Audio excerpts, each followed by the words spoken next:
Kun akkam jirtu daawwattoota televezyiinii OBS kan isin daawwachaa jirtan qophii keenya haajaa jabaa keenya har'aanis akkuma yeroo kaanii dhimma biraa irratti hajamnee jirra. Daa'ima tokko harma ofii hoosisanii dhiiga ofii illee itti cobsanii lafee ofiis itti cabsanii guddisuudhaaf wajjin kufanii ka'anii dhama'an illee yoo hin guddanne gaafiitirra jira jechuudha. Kana qofaa miti dhaloonni biyya isaa dhabe waa lamatti qaana tokkoon biyya isaa dhabuutti lamaan immoo biyya isaa argachuu dhabuutti qaanaa jechuudha. Keessummaan keenya har'aa Yaasoo Kabbaboo Ordofaa jedhama. Digirii jalqabaa barnoota seenaatiin, digirii lammataa immoo Oromoo Language and Literature kan jedhuun digirii lammataa qaba. Barreessaa kitaabolee 4 olii jechuudha. Miilan Shokoksin Dibaa Shira Ijibbaata Jeneraalicha dabalatee jechuudha. Akkasuma waa'illikoo gaazexeessaa Birraa Laggasaa waggoota 15 oliif ogummaa miidiyaa irratti muuxannoo guddaa kan qabu digirii jalqabaa Foreign Language and Literature, digirii lammataa immoo Social Psychology'dhaan nama eebbifamedha. Galatoomaa baga nagaan dhuftan. Ulfaadha.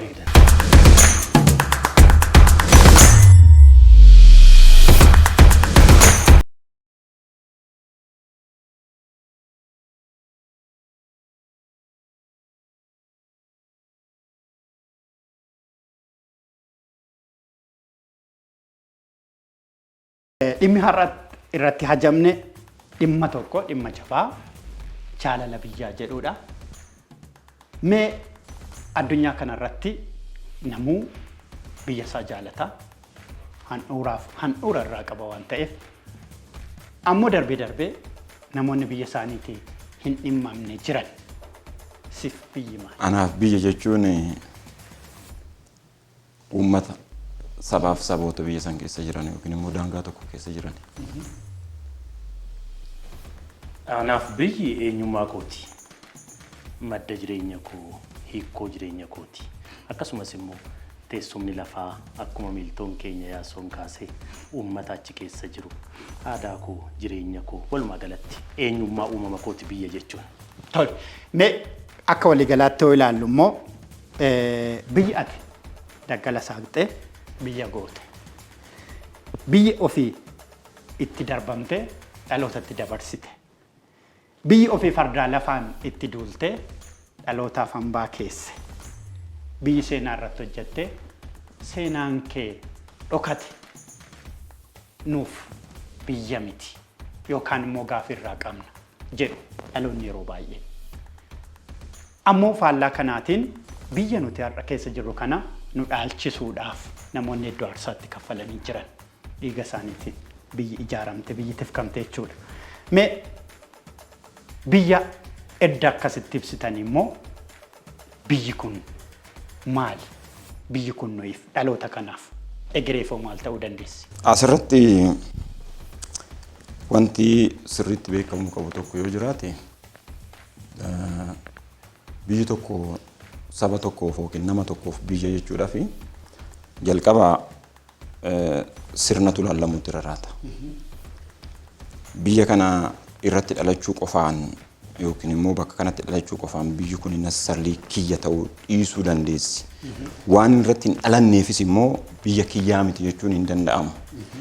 Maaltu miira biyya qabaachuu yookiin immoo biyyi sun akkasitti toltu godha lafa kanarratti hojjette sirna biyya san keessa jiru.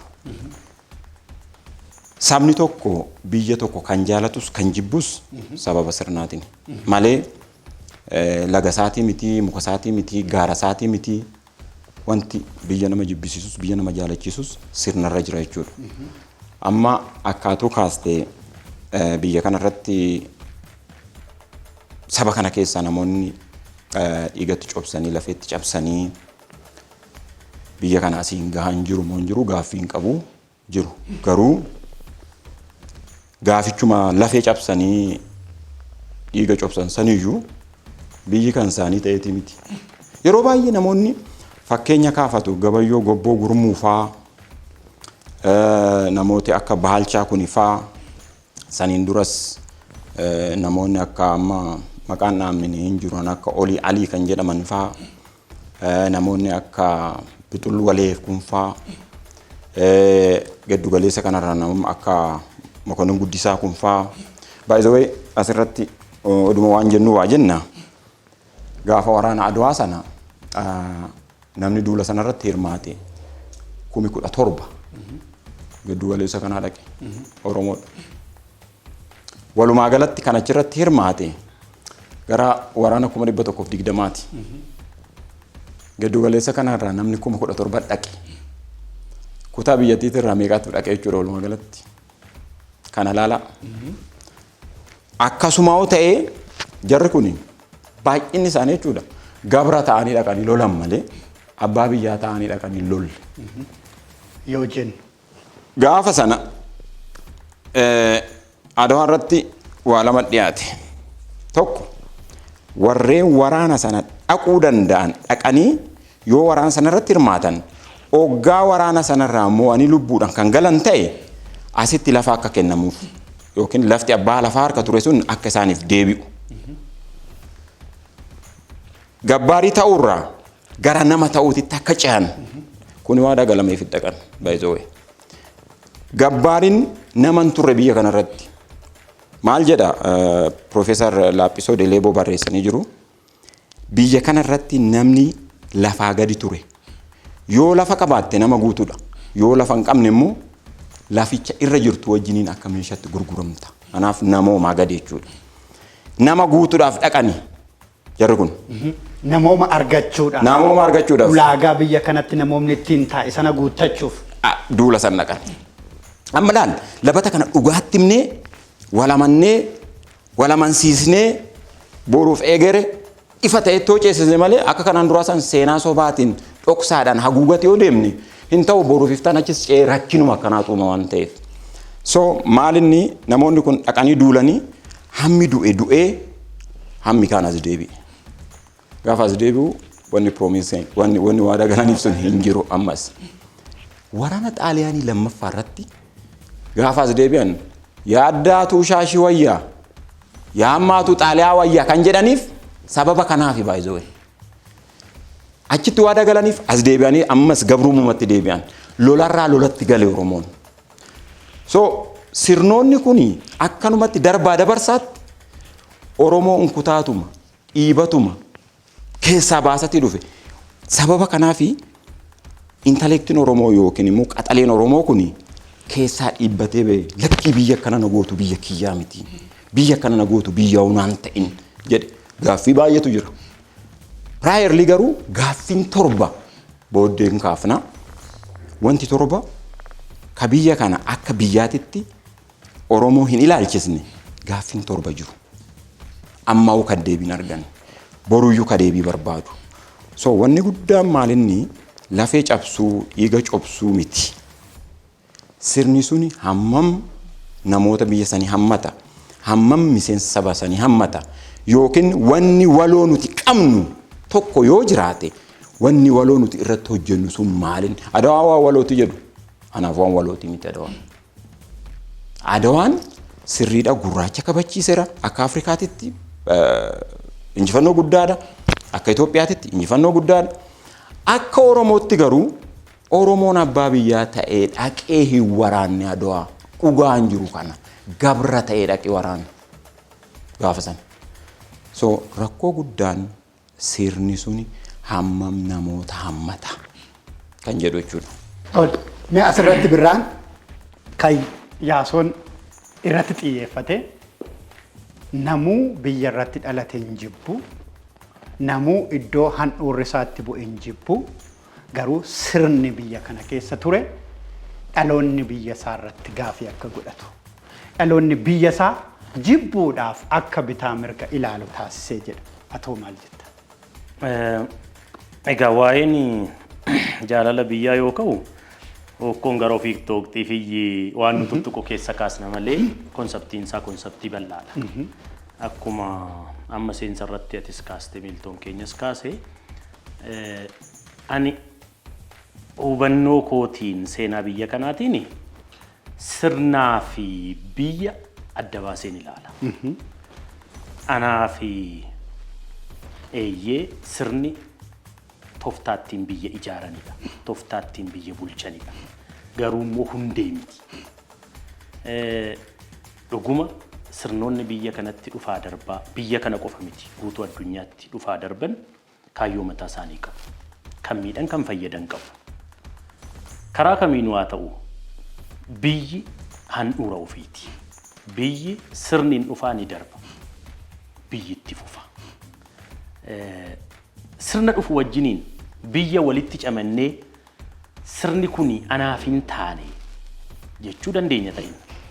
Biyyi garuu anaaf hin taane yoo jenne biyya filanne dhaqnee jireenyaaf akka nu ta'utti mijeessina malee biyyummaa ishiin jijjiiru. Biyya handhuura keenya.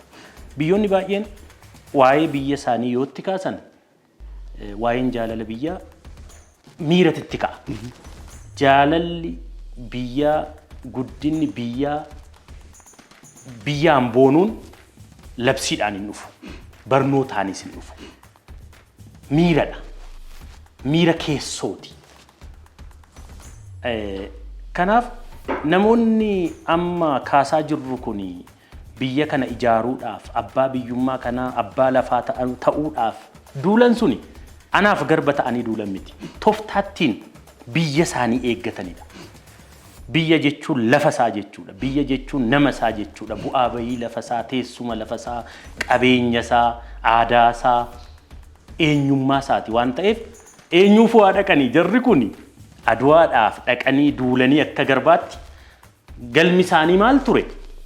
Lafa isaanii hambifachuu ture. Lafa isaanii abboomuu ture. Gaafa galan maal argachuufi? Waardiin isaanii lafa isaaniiti. Lafti immoo qabeenya isaaniiti. Han isaan biyya isaaniittiin ibsatanidha.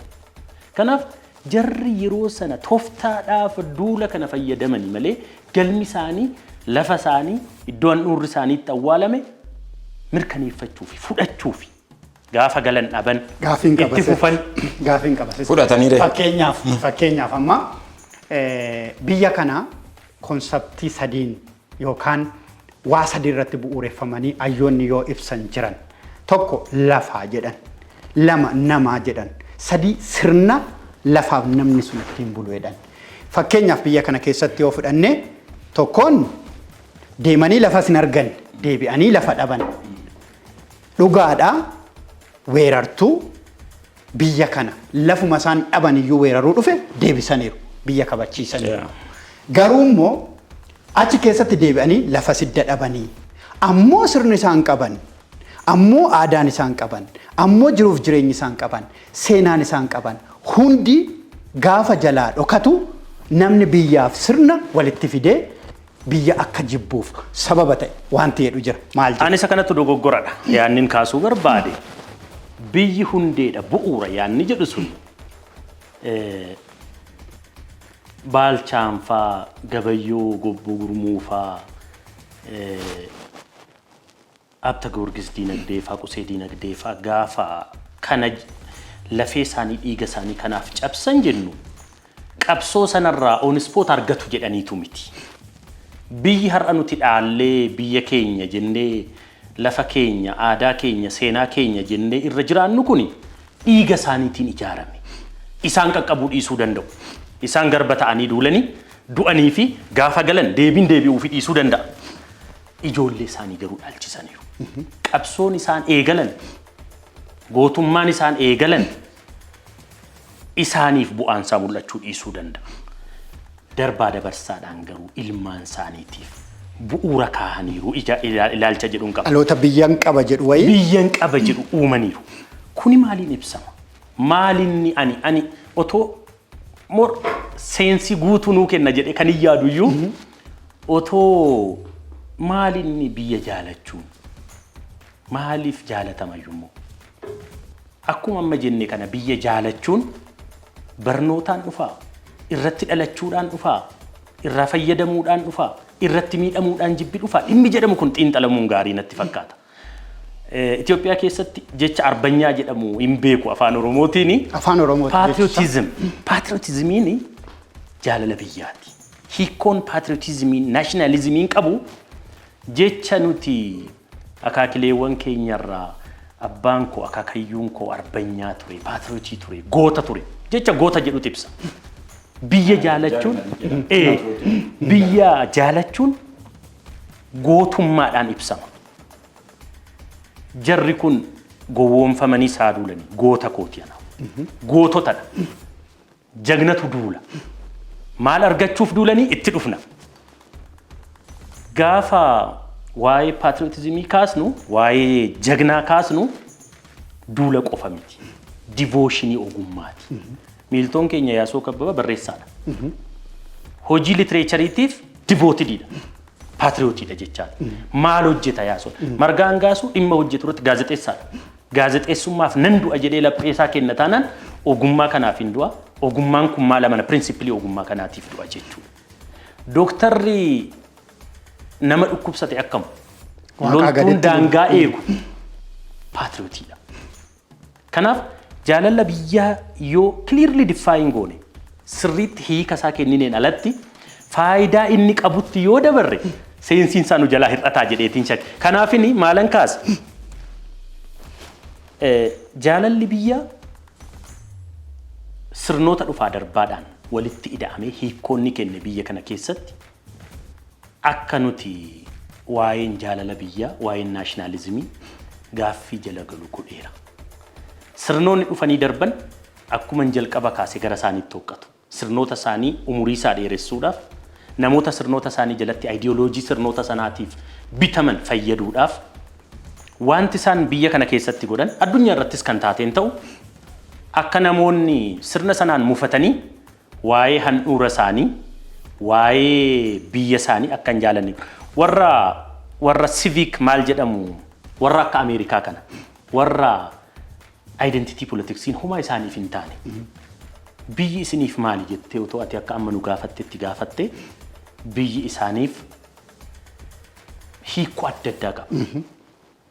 Biyyi nuyiif daayivarsiitii hammachuudha jechuu danda'a. Namoonni kalarii adda addaa qaban, dinagdee adda addaa qaban, dandeettii adda addaa qaban biyya bal'aa isteetii 50 meeqa qabdu keessa nagaan jiraachuun daayivarsiitii akkomodeet gochuun ishii biyya akka jaalannu nu godha jechuu danda'u. Biyuutiin bareedinni lafaa jaalala biyyaa nuu uume jechuu danda'u. Qabeenyi uumamaa biyyi isaanii qabdu. Biyya keenya akka jaalannu nu godha. Anaan otoo akkanatti nama biyya kanaa otoo gaafatte dhuguma loltee biyya kee bilisa baasuu moo teessuma lafa kee moo qabeenya kee moo handhuura kee moo gosarraa dhalatte moo bareedina ishii moo saba biraa wajjiniin nagaan jiraachuu kee moo aadaa jiruuf jireenya kee nyaata dhugaatii uffannaa kee isa kamirra seensi goota isa kamtirra miira jaalalaa siif kenna otoo jettee gaafatte namni hundumtu miira akka warra Ameerikaa amma 3-4 kaasanii deeman kana hiikoo kennaaf. Ani hanko akkamitti akkan hiikuun isinitti himu. Ani giddugaleessa Tuulamaa kanarraa kiiloomeetira 100 fagaadheen dhaladhe. Maatiin warra koo karaa haadhaa hidda Tuulamaati. Maatiin abbaa koo immoo hidda Maccaati. Gaafanii waa'ee biyya Itoophiyaa jedhamu, saba Oromoo jedhamu yaaduu jalqabu hidda haadha koo handhuura ishiirraa isan citee yaaduu jalqaba. Fincaan abbaa kiyyaa gudee isa yaaduu jalqaba.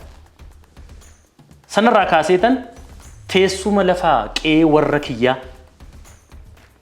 gaarreen wal qabatanii akka cancalaa Jiddaa kaasanii Inxooxxoo qaxxaamuranii Ejiree qaxxaamuranii dhaqanii sulula gammoojjii Nyamar qabatan isaantu keessa koo dhufa. Biyya jaalachuu yoon jedhu haadha koo, abbaa koo, obbolaa koo, gosa koo, ollaa koo jedheetan teessuma lafasaa, qabeenya isaa, warran waliin guddadhe, warran isa kanayyan miira koo kakaasaa biyya jaaladha malee biyyi divoshiniin jalqaba kaase aarsaa kaffaluu qofaan. Aarsaa kaffaluun eeguudhaafi.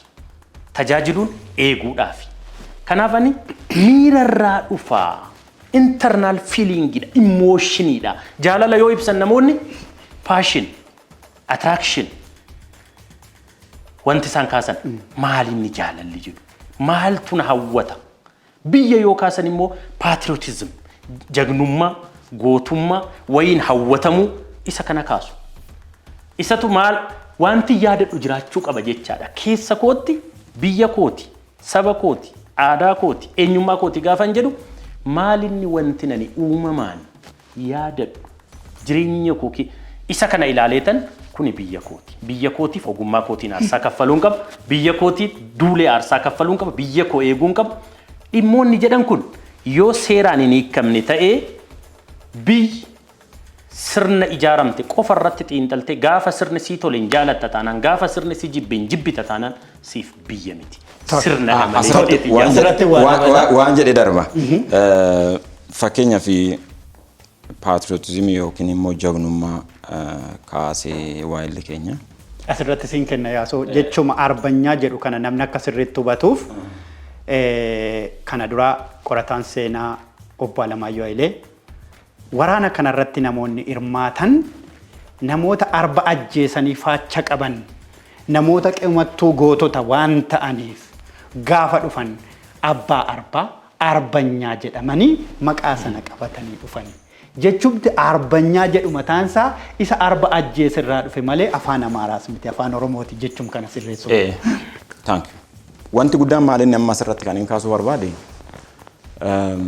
otoo duuluu arbanyaa ta'uu dhiigatti cobsuun biyya namaaf gooti ta'e fakkeenyaaf waraana bara 1954 hanga 56 Ingilizoonni Hindi wajjin godhan keessatti Naayijeeriyaadhaa warra duulan jiru.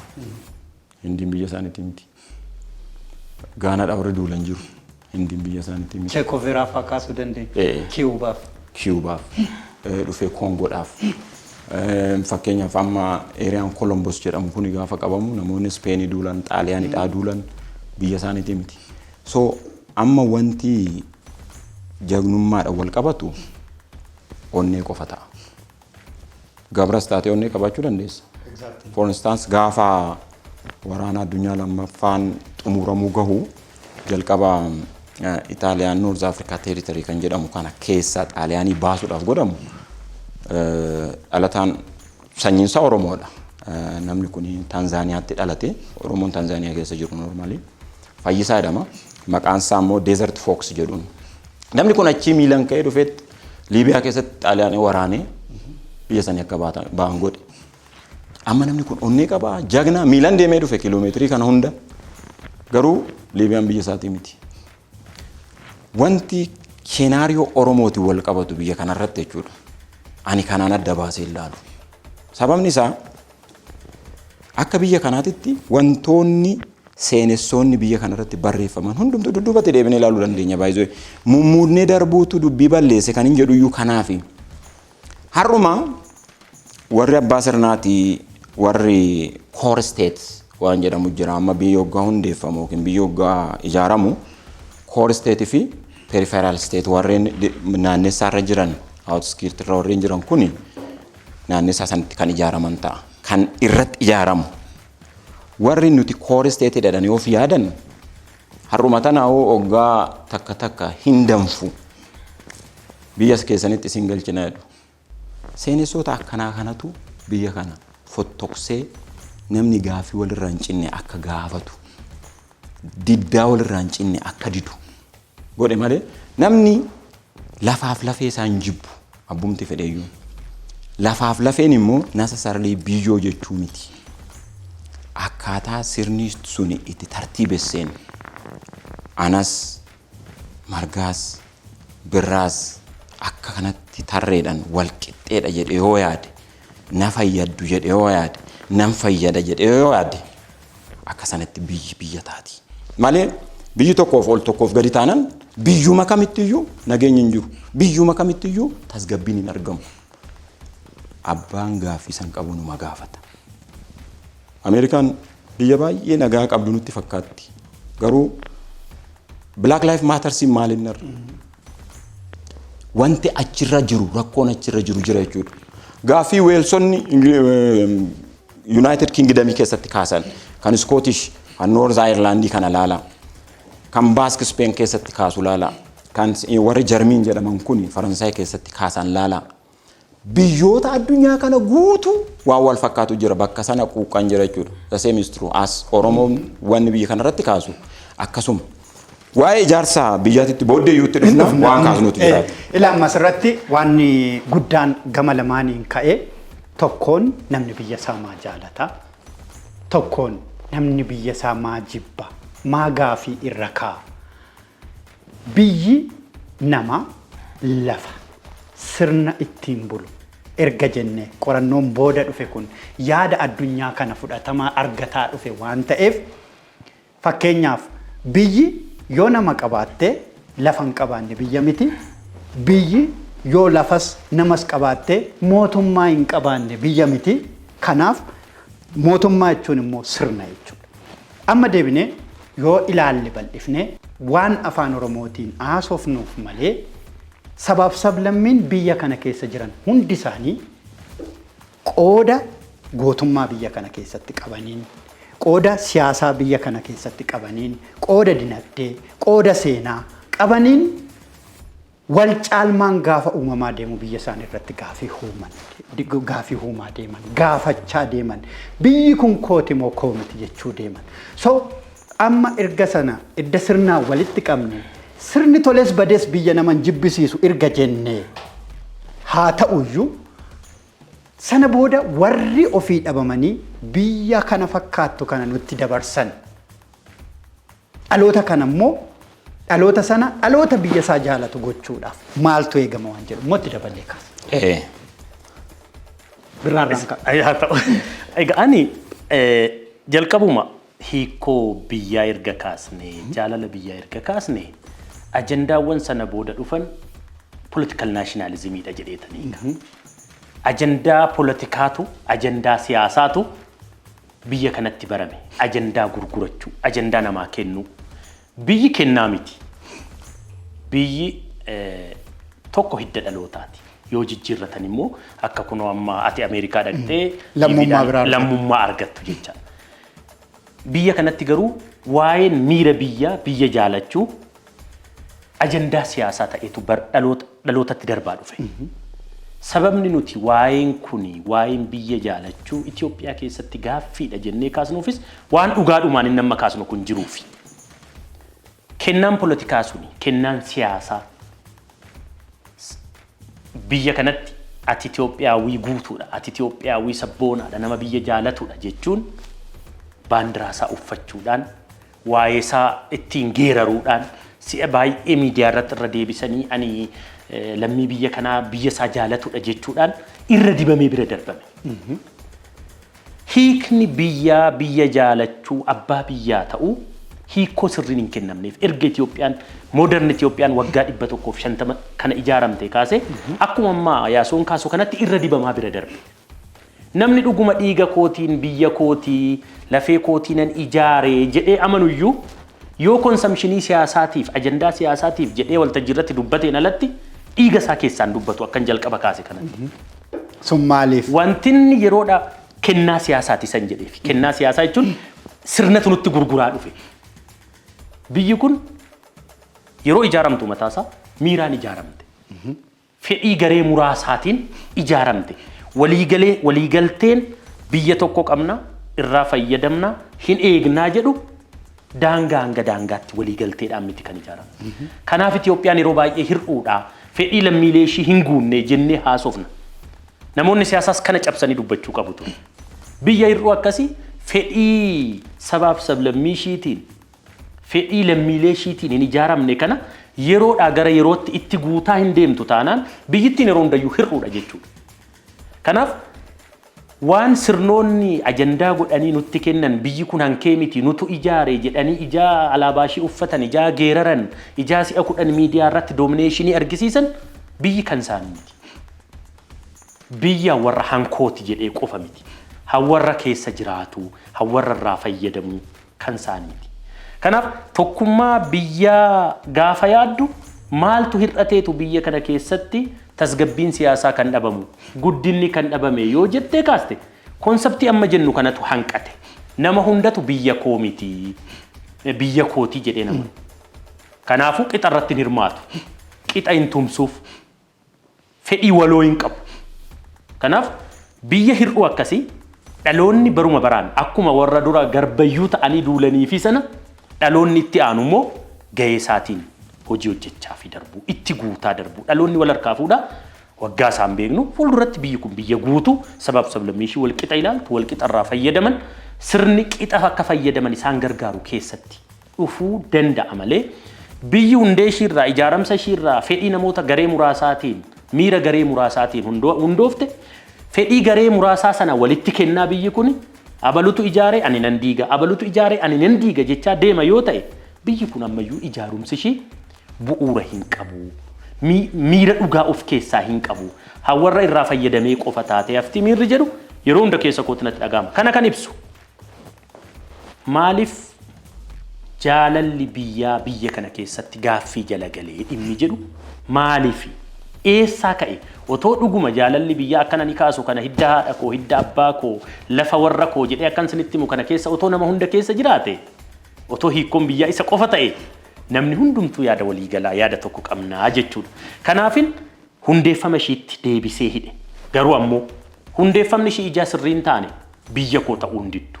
Because dhaloonni hanga ishee hanqate itti guutaa biyya guutuu itti taasisuu danda'a jedhee waanan abdadhuufan. Anis ibiddatti suteen dhaloota dhufu biyya guutuu dhaalchisaa miira jedhu qabaachuu qaba lammiin biyya kana. Waan jedhu tol guddaa galatoma mee amma asirratti yaasotootti dabalame gaariidha kan jennu akka amma birraan kaasee gaafa jaalala biyyaa maqaa dhoofnu fiixeedhuma addunyaa kanarratti kan ka'ee mul'atu gootummaadha. Hiirooyizimiidha. Sanarraa ka'eetu addunyaan kun kanaan alaabaa faajjii mataa ishiitii dhaabbattee isaanifti jechuudha. Gaafa gadi siqnu garuu biyyoonni hayyuu horatanii hayyisanii addunyaa irratti dhiibbaa uuman biyya bira darbanii addunyaa irratti dhiibbaa uuman isaanis jaalala biyyaa keessatti hiikamu jechuudha. Sirna gaarii, bulchiinsa gaarii, amantii gaarii, namooma gaarii kanneen itti sutanii biyya tokko guutuu taasisanis jiru. Isaanis dagatamuun qabanidha inni birraan kaasu. Ani garuu gaafii kan natti ta'e biyya kana keessatti gareen muraasni lafaa ka'ee biyyi kooti gaafa jedhu somni gaafa daddabalamaa deemu dhugaa ta'ee mul'ate kaan keessaa yaasee manatti galchee jechuudha. Sun dhiibbaan inni biyya kanarratti uume maali? Kan jedhu laal jalqabumarraa kaanneetti waan tokko doo jennee gaariidha. Biyya tokko keessatti namni tokko hoggaa waan tokko jedhu akkam jedhee malee maaliif jedhee ilaallannu yeroo baay'ee akkam akkana nuun jedha jenna emotionally deemna. Garuu maaliif nuun jedhe maaltu qaawwalaata hin jedhu namni biyya kana. Kun immoo bara kana qofa miti. Barreen seenaa biyya kanaa keessattuu erga biyyi kun daangofte jedhamee yookiin immoo ijaarsa ammayyaa jala galte jedhamee jalqabee kan dhufe. Namoota wantoota sana gadi fageenyaan hubatanii lakki wanti kun boruuf iftaan gaaffii nutti kaasa yookiin immoo dhalootatti dhufu irratti gufuu ta'a jedhe hundumaa yaada isaa irraa dhaga'uurra namicha daddafanii balleessuu filatu. Kuni political trendy biyya kanaati by the way. Kabraa sila birraan kaasan biyyi kuni rakkoo ijaarsatiin kan rakkoo amma jiru kana complication amma jiru kana keessa seente. Akkuma seenarraa arginu barreen jaarraa 19ffaa kuni modern national stateonni bakkatti ijaaramuu jalqaban akkuma addunyaatti iyyuu jechuudha. Amma Itoophiyaan akkamitti ijaaramtee yookiin immoo caasan saxaxa ijaarsa Itoophiyaa maal fakkaata kan jedhu suni Itoophiyaan top down ijaaramte. Irraa gadi ijaaramte. Irraa gadi ijaaramu immoo interest nama dhuunfaa qofa ta'a. Rakkoo guddaan hiikachuu dadhabe Itoophiyaa irratti kana. Lammeessoo irraa ijaarsa gadii kanarratti wantoota value qaban yookiin immoo duudhaa ta'anii biyya kana silaa kawwaloo taasisan hundumaa of harkaa dhahan tanan biraatti fiduudhaaf xaaran. Kan ogguun jedhu maal jechuu kiyya biyyi kun moodeelii Faransaayitti ijaaramteen ijaaruu yaadanii turan. Gabrayoot Baayikadaany biyya kana achitti ergamee waan san qoratee akka as dhufu godhan. So Faransaay hanga bara 1870 waan waloo ta'e hin qabdu akka biyyaatti Faransaay amma jennu kun hin jiru. Achirraan maal godhanii in qorachiisan biyyi kuni amma achi keessa Paaris jira yaadattu Paaris Commune akka biyyaatitti aakti gooti turte Louvre hin jirti magaalonni xiqqaan amma maqaa Maarseen kun ifaan hin jiru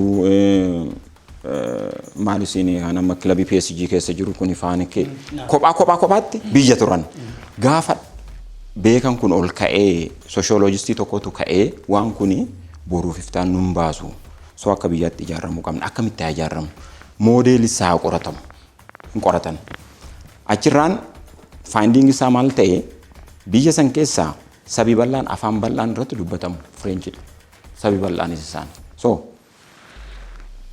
wanni isaan gochuu qaban naannessaa French kana core state godhanii naannessaa kanatti ijaaran biyyicha gadi gara olii kun immoo down topidha so afaan biyya san keessatti dubbatamu humnaan haqoo doon taane afaan Frenchitiin kaarikulamiin akka qophaa'u namoonni fedhii isaaniitiin afaan French akka baratan garuu immoo afaan kana barachuun carraa hojii akka laatu opportunity hojii godhaniit sirreessan so ati hojii hojjechuudhaaf afaan keenuma jira kan kee akkuma itti qabatta garuu French immoo dabalataan hin baratta maaliif opportunity nasirra afaan saba bal'aatis isa waan ta'eef generationii tokko irratti jechuudha completely nation state ijaaran what we call French kana jechuudha ijaaratan odoon dhiibin afaan French barsiisanii otoon jibbin afaan French fudhachiisanii moodeelii kanaan qorachiisan Itoophiyaatti gaafa qoratanii as deebi'an Gabrayoot Baayikadaan Tigreedha normally nama Tigreeti garuu state kana keessaa waa qaqqaba qorannoo isaa anachi fidee dhufee kanasis qoratee dhiyeesse bifa wal fakkaatu nogoo dhiyeessu core state kan ta'uu danda'u Oromoodha Oromiyaadha afaan baratamuu qabu afaan Oromooti jarri immoo kana barbaadan so maal godhan waan kana reverse goone afaan Oromoo barsiisuu afaan Oromoo barachuu afaan Oromootiin opportunity uumuun cinqiitti taate kana reverse goonutu afaan Amaaraa akka hundumtuu baratu haa goonuudhaan laalaa waan hin danda'amnetu kana bara yaalani garuu wanni beekamuu qabu maalinni ogguu ati amma colonial affairs keessa galtee ta'u afaan ofii barbaaddu amantaa ofii barbaaddu saba ofii barbaaddu uumuudhaaf deemtu this is colonial affair jedhama kun waan saayinsiin kaa'u kun oggaawwan akkanaa keessa seentu tokko mana barnootaa gahaa qabaachuu qabda lama barsiisota gahaa qabaachuu qabda sadii opportunity waan kanaan uumtu gahaa qabaachuu qabda Itoophiyaa keessatti odoo kunuyyuu hin jiraatin fidaniituma afaan Amaaraa barattu malee lamii biyya kanaan taatu hin jira amma seerri bara 1943 barreeffame ulaagaa shantu jira lammummaa argachuudhaaf tokko afaan Amaaraa dubbachuudha lama afaan Amaaraa dubbisuu fi barreessuu jedha sadii amantaan kee ortodoksii ta'uu danda'u afuri ana Amaaraa jettee ofimuu danda'u sirra jiraa jedha beekta kana fidanii itti fe'an uummatatti achumaan dhiisee keessaa ba'e sabichi so rakkoo guddaan akka biyyaatitti ammayyuu nuti keessa jirru kuni ka'umsi isaa rakkoo ijaarsa biyyaatii fi rakkoo ijaarsa sabaatirra biyyi kuni qabdu ammayyuu ni kan nation building and state building state ni waan daangaa wal qabatu kana waan dhumu inni baay'ee nation building ni dhumu sila biyyi kuni akka biyyaatitti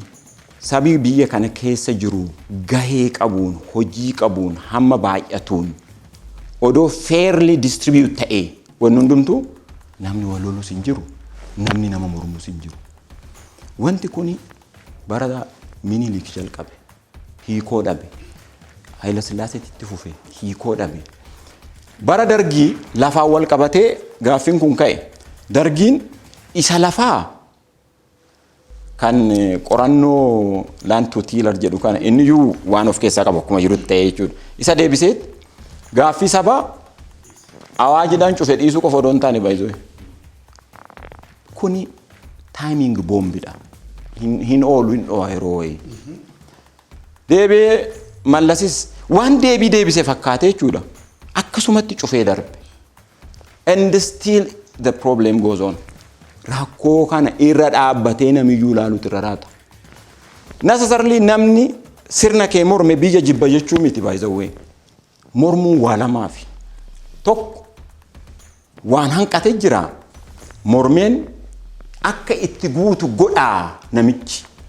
Yookiin mormeen isaa bakka kaasee ofii kiyyaatti guuta jechuudha. Hiikni mormuu kanuma malee necessarily biyya jibba jechuu miti. Fakkeenyaaf kabirraan duratti kaaseen jira. Qe'ee abbaasaa, qe'ee haadhasaa, laggeenii fi gaarreen bakka itti dhalate yaadannoon kuni it belongs to all. Namni biyya tokkotti dhalate waan biyya sanarraa yaadatu, waan biyya sanarraa jaalatu inuma qabaata. Akkatti define godhu gargara. Fakkeenyaaf ani kan akkamittiin define godha. It's not a part of Ethiopia. It's part of Oromia jedheen define godha. Ani. Namoonni kaanis akkatti define godhatan. Maaliif inni akkas jedha? Wantoonni kun sirreeffamuu didanii jedhee yeroo hundumaa waan hin komadhuuf, komatamaas waan dhufeef, komatamaas waan itti fufuuf deemuuf kanarra definitionii mataa keetiitti kennitee darbuutu irra jiraata jedhee waan yaaduuf. Baay'ee gaarii. Mee amma dhimma kanarraa gara biraatti ce'uudhaaf jirra. Birraan yaada gabaabaa osoo itti dabaltee gaarii dheedhee kan yaadu. Oromoon dhaloonni biyya isaa akka jaalatuuf dhaloonni biyya inni itti dabarse irraa akka fuudhuuf qara qarabaarra qara albeerra deemaa dhufeera. Ta'us garuu sirni isaa otoo jiru sirni isaa badee sirni biraa amantiin isaa otoo jiru amantiin isaa badee amantiin biraa gootonni isaa biyya kanaaf itti amanee isaa ta'u otoo itti namaniin gootummaa isaatiin bahee adadaan aarsaatti kaffalee birmadummaa biyya kanaa dhiigaan sararii osoo jiru lammiisaa kaan achi kutanii afaan wallaalchisanii kaan daangaas kutanii of dhabsiisanii biyyi kun anaaf maali dhaloota jechisiisan. So yoo ibiddi siyaasaasiin qabatu biyya kana keessatti inni gaafa dhaamu rakkoon dinagdee gaafa rakkoo dinagdee dhaamu rakkoo naangoo gaafa rakkoo naangoo dhaamu eenyummaa qoodinsi dimokiraasiin wal qabatee adadaan dhiibaa dhufeera. Garuu Oromoon gaafa ofii bulchus gaafa ofii bulchines mirga dhala namaaf ofii isaa qofa osoo hin taane dimokiraasiif mormaa dhaga'ullee abbaan biyyummaa isaa mar'aatti hin kabajamne kuni gaafii keenya jedhanii kaasan asirratti yaada xumuraa kenniiti dhimma itti aanutti ceena.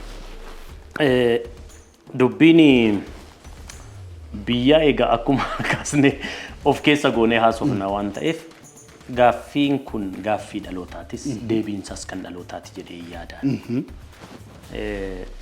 Dogoggorri seenaa keessatti sirnoota yeroo adda addaa maqaa dhoofne amma yaasoon tokko tokkoon ragaanii deeggaree nu dhiyeesse kana keessatti dhalootatu waa dabsa. Dhalootatu immoo deebisee sirreessa. Garuu kan fe'ee haa ta'u biyya tokko keessatti abbaan fe'aa dabsu.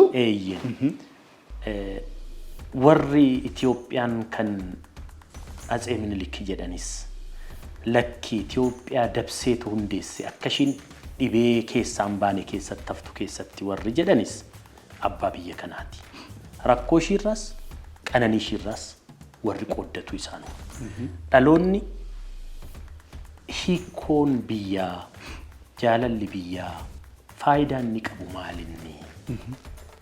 Biyya yoo jedhan biyya akkasumatti daangaa ishii daangessanii keessatti wal nyaataa dhalootaa dhalootatti dabarsan immoo biyya dhaloonni waan ishii hanqate itti sotanii mana waloo taatu ijaaran ta'uu qabdiyan jedhu dhaloonni waan irratti walii galuu qabu. Kan hanqate guuttachaa kan ta'uu qabu barasaa keessatti anoo biyya kootiif maalan hojjedhe maalan ta'e jedhanii yaaduun baay'ee barbaachisaa natti fakkaata. Kanaaf gaaffileen amma waa'ee jaalala biyyaa waa'ee ijaarsa biyyaa kaasnu kuni dhalootatu deebisuu qaba. Ejjennoo jedhuun qaba. Dhaloonni akka jalqaba kaasne sana rakkooleen amma dhufan kun kan abbaa koo kan akaakayyuu koo kan ollaa koo kan warra nafaana biyya hundeeffatanii nafaana jiraataniiti. Kanaaf rakkoon sun rakkoo kooti. Rakkoon jarri fidanii darban kun anaan gufuu ta'ee dhalootatti darbee biyya rakkoo balleessuu hin qabu jedhanii iddoo jiran irratti walii galanii buqqisuun dirqama natti fakkaata. Irra darbamuu wanti hin qabne wanti mootummoonni amma jennu kuni sirnaan akka dibaa ibiddaatti dibanii darban iddoo deemnu hundatti yoo irra jennu dibaan sun ibiddi sun nu gubaa deemu kuni dhalootaan deebi'uun qabu taanaan waggoota 30-40 booda nuti jaarree dhaloonni duubaan dhufus ajandaa kana kaasuunsa waanuma jirudha. Argaa dhufne waan ta'eef dhaloonni hedduun arsaatti kaffaleera dhimma biyya kanarratti. Warra amma jennu kunis nutis gaaffii kana dibnee bira dabarra taanaan ammas rakkoon kun itti fufa walii gala. Garuu ammoo dhuguma rakkoon kuni rakkoo namoota nuti lakkoofsaan qubaan lakkoofnu kanaati moo rakkoo dhalootaatiin ni jedhus immoo anaan gaaffii natti bu'u. Ana dabalatee dhaloonni amma baallii of harkaa qabu. Waan hunda of harkaa qabu umuriidhaan jechuu kooti. Rakkoon kun kan kooti jedhee yoo walii gale fallisaa'oo maalii? Jaalalli biyyaa maal fayyadaa hiikoo jedhu irratti walii galuu qaba. Jaalalli biyyaa akkuma muuxannoo biyyoota hedduu amma kaasne kanaatti yoo jaalala biyyaa qabaanne tokkummaa biyyoolessaa uumna. Fayyadamummaa waloo mirkaneessina. Biyya dhalootaaf mijattu dhalootatti dabarsina. Waan amma nu hanqate guuttanna erga ta'e maaliif kana uummachuu dadhabne rakkoo kana dubbachuu rakkoo kana dhaloota barsiisaa deemuu rakkoo kanaaf hanga gahee ofii immoo namatti muu qofa toon taane hanga gahee ofii immoo ogummaa ofiitiin dandeettii ofiitiin muuxannoo ofiitiin keessaa fuudhanii furaa deemuun hojii manaa dhaloota keenya hojii manaa biyya kanaas ta'uu qabaa ejjennoo jedhu yan qaba. Sana ta'uu baannaan ammas wanti seenaan namatti himaa deemnu kun borus iftaanis dhaloota 2-3tti akka inni darbu wanti nuti argaa dhufne kun inanni argisiisa. Maaliif abboota 2-3 arginee dhufneerra. Warri ibidda kanarra ejjetanii kaan gubatanii kaan immoo dibanii bira darban hedduudha. Kanaaf dhaloonni gaaffii kana hansaa keessaa fuudheen deebisne taana addunyaa kanarratti biyyoonni irra ijaaramanii biyya dimokiraatawaadha jennu biyyoota guddataniiru jennu ibidda kana si'a 2-3 dibanii ittiin gubatanii dhaloonni 2-3 itti darbeetu guddatanii. Kanaaf waa'ee dhaloota kanaa yoo haasofnu anoo maalan hojjedhe kana keessatti warri biyya jallisee ijaare ani immoo biyya jallatte sana akka ishiin akkuma jallatteetti duuftee jigduun godhe moo lakkii utubaa jala kaayetan ol qabee dhalootatti dabarsee yookaan diigeetan lammataa ijaaree biyya haaraa biyya waan nuti feenu kana hunda guuttu dhalootaaf kennee darbeen jedhu gaaffii kana dhaloonni fudhatee darbu waan qabu natti fakkaata. Guddaa galatoom amma kun immoo yaadama biraati. Fakkeenyaaf erga waggootii 150-160 jedhamu kana keessatti Oromoon yookaan sabaaf sablammiin biraa biyya kana akka hin jaalanneef sababoonni garaagaraa sirnoonni garaagaraa yaadonni dhuunfaa garaagaraa ilaalchonni nama dhuunfaaf garee muraasaa ol ka'aa ture. Oromoon saba guddaa mana ga'u maaliif ilaalcha kana kuffisuu dadhabe? Maaliif qooda kana fudhachuu dadhabe? Fakkeenyaaf inumaayyuu tooftaan guddaan biyya kana keessa ture jabaa saba tokkoo fudhatanii asis jibbisiisanii achis jibbisiisuun kun dhaloota keenya irratti guddatee jira. Namootuma karaa fe'inaa ta'u biyyaaf duulanii biyya nuti keessa jirru kana huuman deebinee jibbaa jirra dhaloonni kun maalluu godhan Itoophiyaaf malee jennee yaadaa jirra. Maaliif sabni guddaan kun sabni ayyuu baay'ee qabu kun sabni goota baay'ee qabu kun yaadama sana cabsuu dadhabe? Yoo amma cabsuu hin dandeenye dhaloonni dhufu biyya isaa jaalachuu danda'a. Good. Gaaffii baay'ee murteessaa ta'edha kun. Maaliif cabsuu dadhabee? Wanti guddaan tokko wanna asirratti beekamuu qabu sabi kuni wantoonni rakkoo saba kana gidduutti hanqaaqan waan biyya keessa jiran kana qofaa miti. Harki biyya alaallee yeroo hedduu jechuudha kan rakkoo saba kanaa akka mul'annetti garuu immoo akka buqqaanetti rakkoo as keessatti hanqaaqe baay'eetu jira. Fakkeenyaaf saba kana keessaa dhimmi amantii kan amantii wal qabatee dhufe immoo harki biyya alaa kumaatama jira kan saba kana addaan hiikse. kiristaaniitiidha wal qabatee wanneen amma biyya Awurooppaa keessaan akka Speen, Poorchugaal, Faransaay, Ingiliizota, Raashiyaa dabalatee jechuudha. Garee tokkicha qoodanii kophaatti baasu. Garee hafe immoo keessattuu Chaarlemaajin kan Tarkii kuni saayidii tokkotti akka inni fottoqu godhee sabumti kuni lamaan gamaa gaman dhaabbatee akka wal gaarrifatu haalli godhamee baay'eetu jira. Of course sabni kana of keessatti ni hubataa quban qabu. Garuu wantichi immoo hin jira. Karaa biraatiin wanni amma bara 1983 as Profeesar Asraat Waldayyeesii fi Mallas Zeenaawii ta'anii Amaaraa akka sabaatitti gadi baasan tokko hin jira. Saniin dura Amaarri rooyaalitii ture baay'ee. Hamma bara 1983tti rooyaaliitiidha Amaarri biyya kanatti. Nama barateetu Amaara jedhama ture. Isuma sana Amaaraa dubbatutu Amaara jedhama. Isuma sana saba godhanii gadi baasan. Achumarraan kileemii san fudhate. Waan duraan akka kiristaanummaatitti laallamaatii barreeffame sana kan saba kanaa godhee achi siqfate. Rakkoo guddaan maalinni maaliif cabsuu dadhabe kan jennu egaa sirnatu sanuma sappoorti godhee itti fufe. Sirni biyya kanarra jiru baay'ee biyyittiin tuni kiristaan haayilaandii jedhamte akka yaadamtu barbaadu. Kanumatu tireendii ta'e itti fufe. Nan kiristaanii yoo taate ati waan sanatti siqtu karaan cabsitu hin jiru. Wanti saba kana keessa jiru immoo sabi kun amantaa yoo xinnaate gosa sagalee ol of keessaa qaba. Kun hundumtuu akka sabni kun erga takka ka'e waan achirra jiru kana hin cabsine gufuuf gufannaa hedduu uumeera. Gama amantiitiin, gara foreign intelligenceetiin, gara sirna biyya kana keessa uumamuutiin deebi'ee innumti kun immoo jechuudha. Ofiisaatiif caasa kan biraa haalli torate fakkeenyaaf caasan as keessatti torame maalinni warreenumti baratan Oromoo keessaa warreen baratan ol ba'anii haalli saba biraa himatan immoo hin jira. Oromoo mataanii. Sana moo maaltu uume? Daawwitii yeroo kenne keessatti of ilaaluu. Daawwitii santu firaakchardiidha. Caccabee bifa adda addaa sitti mul'isa daawwitiin sun.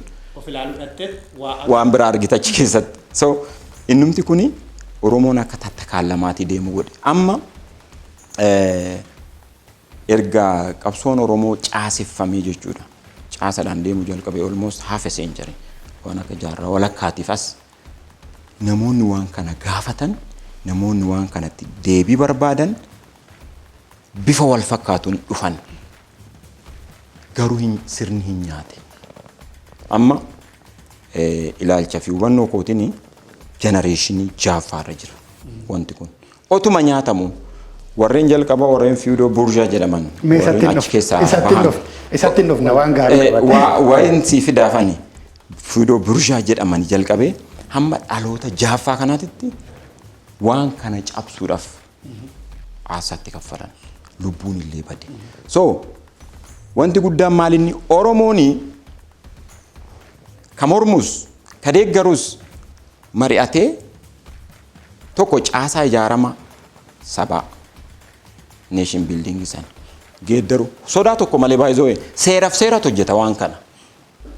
Amma rakkoo guddaan ani hubataa jiru maalinni namoota miidiyaa irraa ol bahee iyyee dhaggeeffatanii isumaaf deebii kennuuf isa sodaachutu jira. Amma sanarraa gurra qabatanii jechuudha. Ifaaf ifatti gadi taa'amee abboo rakkoon keenya kana kun immoo waan mul'atu waan kana haa geeddarru namni jedhu politikaalonni warra politishaanonni jiran kuni waan kana ifatti dubbatanii yoo geeddaran ka mormus ka jibbus hin jiru. Ka mormus ka jibbus kuni geeddaramuu dideedha gaaffiin jiru.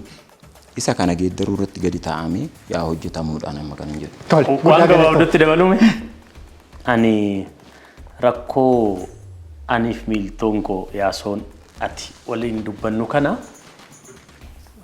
eessa dhokatee wanta amma nuti barbaannu kun herregni siyaasaa biyya kanaa bu'uu didee yeroo hunda akka tapha kaartaa taphatamaa dhumuu didee deemu kun eessa dhokatee waan jedhuun yaadaa jira. Tokko qoricha isaa dhoksinee waan iddoo biraa barbaadaa jiru natti fakkaata. Ani rakkoon ijoon wal dhabdee siyaasa biyya kanaa rakkoo eliitiiti. Rakkoo hayyootaati malee rakkoo uummataa miti. Rakkoo politishaaniiti. Rakkoo warra dursee dammaqee amma wanni kee xoof ilaalaa jiru garuu immoo of sirrii warran argine sana.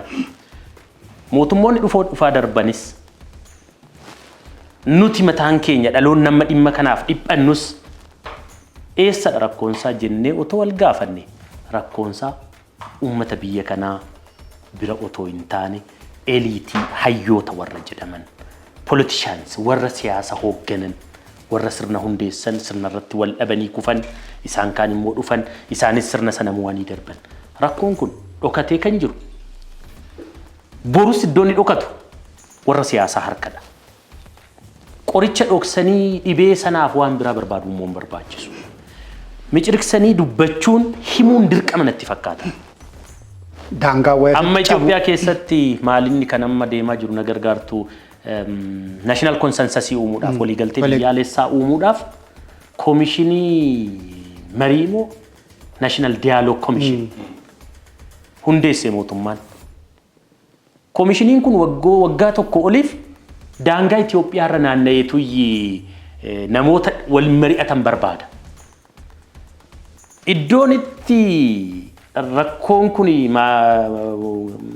furmaanni rakkoo kanaa dhokate immoo central governmentidha ummata jiraatu qonnaan bulaa Itoophiyaa barataa Itoophiyaa hawaasa Itoophiyaa horsiifatee bulaa bira otoo hin taane iddoo warri eliitii awwaalan jira hiikkoonsa kanaaf ofumaa dhoksitee qoricha isaa barbaacha yoo deemte dhalootatti dabarsitan argattu mootummoonni dhufanii darbanis kan isaan ilaaluu qaban of keessadha isaantu hundeesse biyya kana yoo ofii qaqqabuu baatan warri har'a bulchan warra tammaddoo jaatti qoodde kuni yoo xiqqaate hanxiishii warra darbe harkaa fudhataniif diiganiin ijaarre biyya kana wanta achi keessa dhuftu suni summeessaa deemti furamaan deemtu waan ta'eef kanaaf rakkoon siyaasaa wal dhabdeen siyaasaa Itoophiyaa keessatti uumamu baay'inaan iddoonni dhokatee jiru eliitii biradha asirratti waan isin jedha the very definition of politics is utilitarianism wanta biraan qabu politikaan itti fayyadamam amma maal inni kan wal lolchisa fakkeenyaaf mirga addaa Oromoo Finfinnee irraa qabu jedhee warra afaan Amaaraa maal jetti mangisti xiyyeekoo xiyyeekeettiin kanaan gaafii mootummaan gaafate mootummaan hin deebisu mirgi addaa Oromoo Finfinnee irraa qabu jedhamee erga kaa'amee tureera maal inni mirgoonni kuni maal faa argate Oromoon kanatu siyaasama utilitarianismidha amma eliitii harka jira yes eliitii harka jira maaliif isatu sirreessee waan itti fayyadamnuu fi waan nu fayyadu sana lafa kaa waan ta'eef malee qonnaan bulaan qotaatuma ture qotaatuma jira garuu qonni sun akka fooyya'u kan godhu immoo siyaasa ogaa kuma sadan irraattis qotiyyoodhuma lama camadatee qotaa ture namni har'asuma qotata maaliif waan inni fayyadamuu danda'u fi akkaataa qonni sun isa itti fayyaduu danda'u siyaasni hin gooneef so rakkoo guddaan iyyuu rakkuma siyaasatu biyya kanarratti tole mee asirratti waa dabaluufan jira fakkeenyaaf har'a dhaloota har'aa kana saanduqa wayii keessa fidee kan kaa'e yookaan immoo fakkeenyaaf addunyaa kanarratti namoota biyyoota jijjiiran namoota saba jijjiiran namoota gosa jijjiiran jedhanii hundeeffama biyya isaanii waggaa kuma meeqa dura isaan dura hundooftellee nama dhufe sanarraa kaasanii biyyoonni fakkii kaafatan jiru. Namoonni akkasii Oromoo keessa dhufne yoo seenne fakkeenyaaf jabana Qusee Dinagdees kaasuu dandeenya. Fakkeenyaaf jabana Hayilee Fidaas kaasuu dandeenya. Kan Baaroo Tumsaas kaasuu dandeenya. Kan Profeesar Mararaa Guddinaas kaasuu dandeenya. Kan Taaddasaa Birruus kaasuu dandeenya. Dhaloonni kun Itoophiyaan na dhiibde jedhee waan Itoophiyaa achi dhiibeef sabaaf sablammoonni biyya kana keessa jiran jabaa sabaa Oromoon qabu fiixee godhanii biyya kana keessatti ol baasanii akkuma Mahatma Gandhi faa akkuma Madiibaa yookaan Neelsan Maandeellaa faa akkuma Burkina Faasoo Toomaas Sankaaraa faa namoota baanii yaada guddaa osoo qabanuu nama akka Hayilee Fidaa faa baannee biyya kana irraa dhiibamne ofii keenya. Sabaaf sablammoonnis jabaa sabaa keenya kana olluun baafne kun dhaloota kanarratti dhiibbaa uumne ammaan booda maal gochuu qabna sirraan qaba. Nuti tokko seenaa waloo fi seenaa dhuunfaa adda baasnee ilaallanne Itoophiyaa keessatti. Itoophiyaan seenaa waloo baay'ee qabdi uummanni ishee. Lafa waloo qabdi. qabeenya uumamaa waloo hedduu qabdi. Seenaa waloo qabaachuudhaaf garuu fedhii hin qabdu. Baay'een keenya kan Oromoodhaa fi gootaa ollaa keenya Amaaraaf immoo diinadha. Kan warra Kaabaa warra Tigraayiif gootaa Oromoodhaaf diinadha. Taateewwan qabu godaannisa qabu waan ta'eef jechaadha. Inni jalqabaa seenaa waloo keenya adda baafnee kana irratti hundeeffama biyya kanaa keessatti seenaa waloo kana qabna kana waloodhaan kabajna. Seenaa dhuunfaa immoo qabna nuti isteetiidha. Biyya isteetii adda addaatiin hundeeffamtedha. Seenaa dhiyoo waggoota 30 kana yoo ilaalle guddina progressii ishii yoo ilaalaa deemne jechuu kooti. Kan dhumaarra jirraafan kana haasa'a. Maaliifii kan kaleessaarra har'a wayya waan ta'eef. Isteetonni akka keenya aadaa adda addaa biyya akka keenya isteetii adda addaa aadaa adda addaa seenaa adda addaa qaban kuni gootota adda addaa qabaachuun isaanii dirqamadha. Kanaaf Jeneraal Taaddasee Birruu Oromoodhaaf gootadha. Minilik biyya ijaare Amaaraaf gootadha. Oromoodhaaf immoo diinadha. Oromoo hin ajjeese hin qalle akkas godhe jennee kun ifadha jechuudha. Kanaaf warri ollaa keenya warri Tigraay warri Amaaraa warri Sumaalee goota isaanii kuni goota keenya kun immoo goota Oromooti jedhanii waliin kabajne taanaan. Kan waloo keenya immoo kuni waloo keenyaati jedhanii waloodhaan hin jaalanne taanaan biyya kana keessatti seenaa kophaa harkisanii biyyittis addaan harkisaa jiraachuun seenaa itti fufuudha biyya kana keessatti. Kun immoo waanuma argaa dhufnedha. Kanaaf inni jalqabaa biyya waloo hin qabnu kana keessa qabeenyi waloo keenya kami seenaan waloo keenya kami seenaan dhuunfaa keenya immoo isa kami jedhanii jaalalaan kabajaan waliin jiraachuun biyya kanaaf yoo xiqqaate qoricha dhumaallee yoo ta'uu baate qoricha tursiisuu ta'uu danda'a. Sana hanga waliin kabajnetti garuu yeroo hundayyuu atis gara keetti harkista taanaan yaasoonis gara isaatti harkisa taanaan biyyi gargar harkifamtu kun tokkummaan qabaattu guddina hin qabaattu seenaa waloos hin qabaattu hiikoo waliigalaa hiikoo biyyaaf kennamu hin qabaattu garuu irra dibaadhaan bira darbuu hin dandeessa ta'in. Kanaaf lammiin biyya kana kan kaleessa ta'e irraa barate seenaa waloodhaan qabu kan waloo kootii lafa waloo qabnaa daangaa waloo qabnaa loltuu waloo qabnaa bulchiinsa waloo qabnaa qeeqee keenyatti immoo seenaa adda addaa qabnaa. Garaagarummaan keenya kuni bareedina keenyadha jedhee ani hansaa kabajennan koo kabajee qixarraan fayyadamu taanaan biyya harcaatuu biyya hir'uu taate akka itti fuftu ilaaluun hin danda'amu.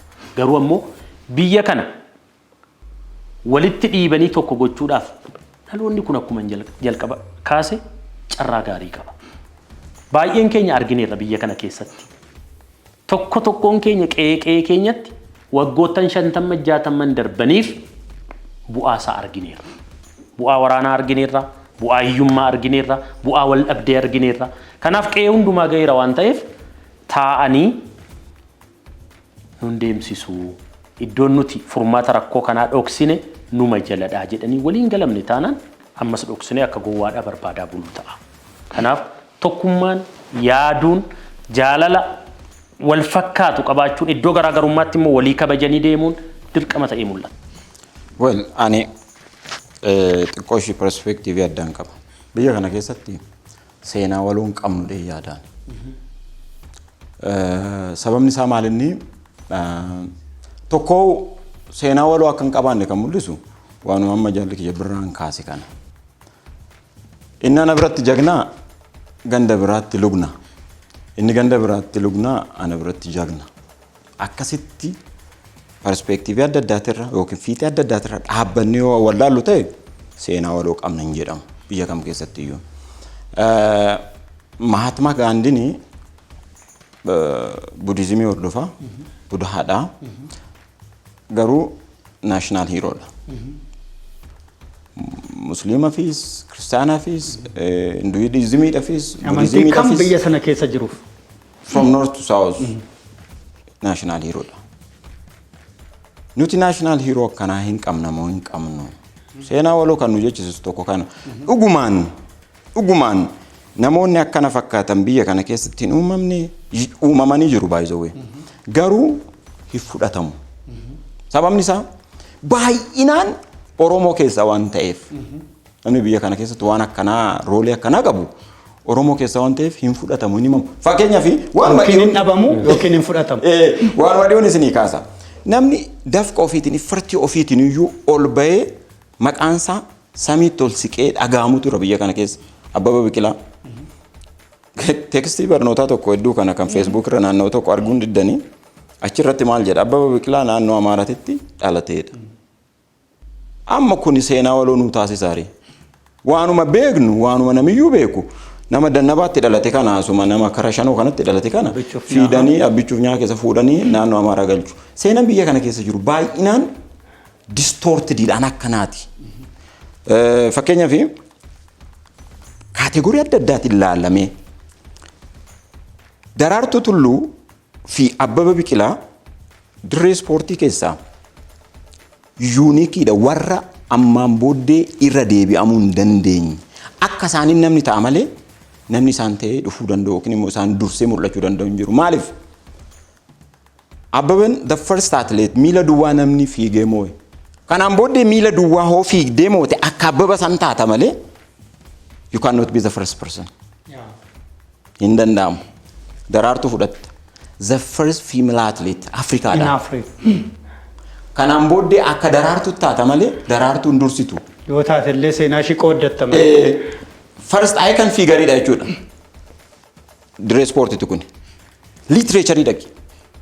Tsaggaayee Gabramadiin Qawweessaa akka Tsaggaayee taata malee biyya kana keessa Tsaggaayeen dursitu kanaan booddee. Is Oromoo. Jagna fudhadhu. Gabayyoo Gobboo Gurmuu kan duratti gabra ta'ee duule isin jedhu sana. Sila recognize godhanii Gabayyoo abbaa isaa kitaaba irratti barreessu. Fiitoraari Gabayyoodha malee Gabayyoo Gobboo Gurmuu kan jedhu barruu keessa iyyuu hin jiru. Hanga har'aatitti iyyuu. Sababni isaa Oromoodha. Yukunoo Amlaak isin hin jedhu malee yookiin seenarratti Yukunoo Amlaak jedhamee barreeffama malee Yukunoo Amlaak caalaa mootii akka jedhamu namni tokko quban qabu. Because he's Oromoo. Bakaafaa fudhadhu. Olii Alii fudhadhu. Susiiniyoos mataasaa fudhadhu. Abbaa Faasiladas kana jechuudha.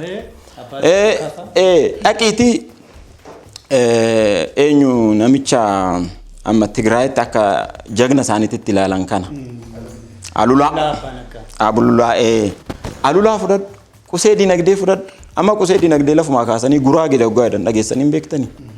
Just Oromoo waan ta'aniif biyya kanatti seenaa Oromoo gaafiin qaba.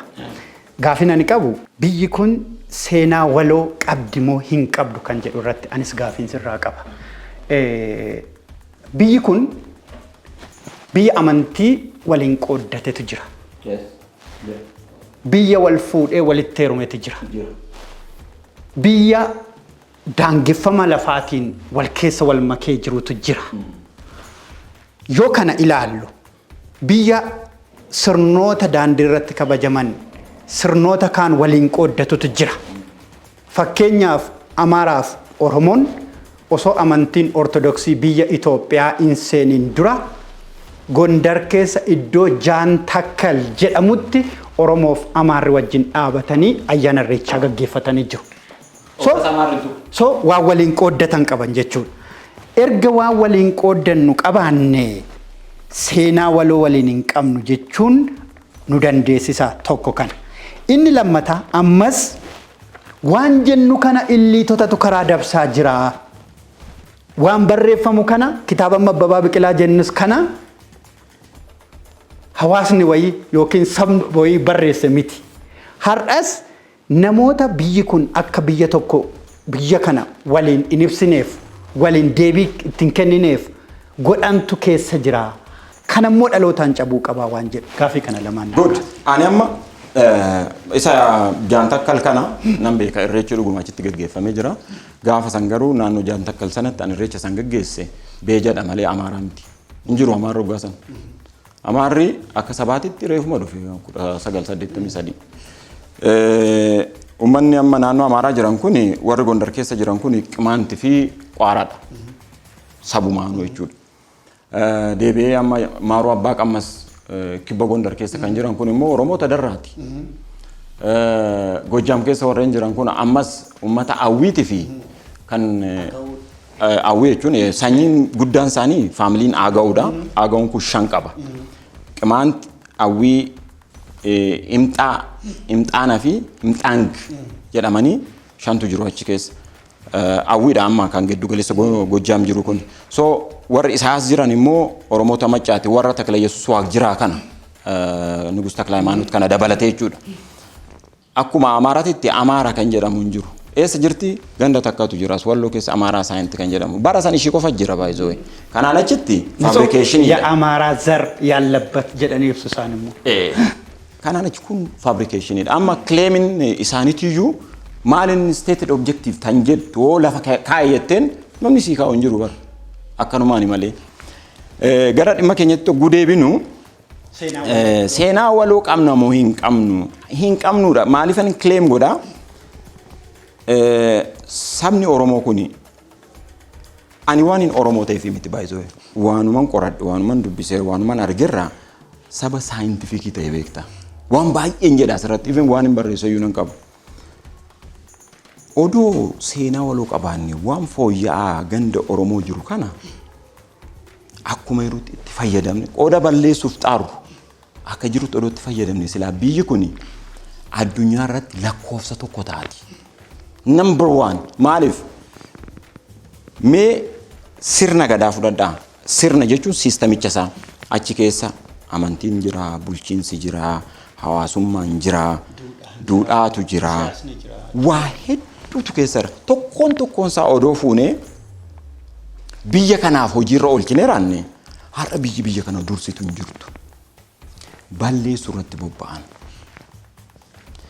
ijaa kanaafi namoonni Oromoo keessaa ba'an jajjabaan Oromoo kuni recognize ta'uu dadhaban. Kanaaf seenaa waluu dhabne baay'ee. Amma seenaa keenya waan nuun kabajneef tan hojjetame seenaan kanuma Oromooti biyya kanarratti. Kanumti jiru iyyuu. Kanumti jiru kanuma Oromooti. Sababiin isaa sabni kun biyya kanaaf daggalsaaqee waan ta'eef oomishaayyuu. Oromumatu uumee uga biyyichumaa. Akkuma nama siniin jedhe sabni kun erga fabrikeeshiniidhaan engadda uumame as baay'ee way. Ilaala machaan tokko jechuudha. Akka machaa kan beektan ani machoofne jechuu jalqaba. Jennaan machaadha namni kun. Maraatan tokko ani maraannennaan maraateera hidhuun nurra irra hoggaasan. Namni diidaa dhufteen tokko mana kee dhufe diidaa dhufteen sin jennaan akka inni diidaa dhufe beeki. Ejjigamna dura boosiidha. Kana wanni biyya kanarra deemaa jiru amma. Oromoodhaan maxxee jedhuun miti warri akkas jedhan suni maxxeedha beeka. Why is the question? Why? Seenaa biyya kanaa keessatti bara bakki ka'umsaa jedhamee kan qoratamu kan Oromoo qofamu. Maaliif? Ka sodaatamutu Oromoodha. Oromoo kanatti dhufan hoggaa dhufan Oromoo kana argan biyya kanatti soo nama biyya kanatti argan kana distort godhanii balleessuudhaan kuni siistamuma kolonii biyya addunyaa kanarra jiru baay'isuu akkanuma godhama biyya kamittiyyuu. So rakkoon jiru Oromoo wajjiniin rakkoon isaaniitis Oromuma. Seenaa biyya kanaa immoo kan hojjete from A to Z Oromoodha.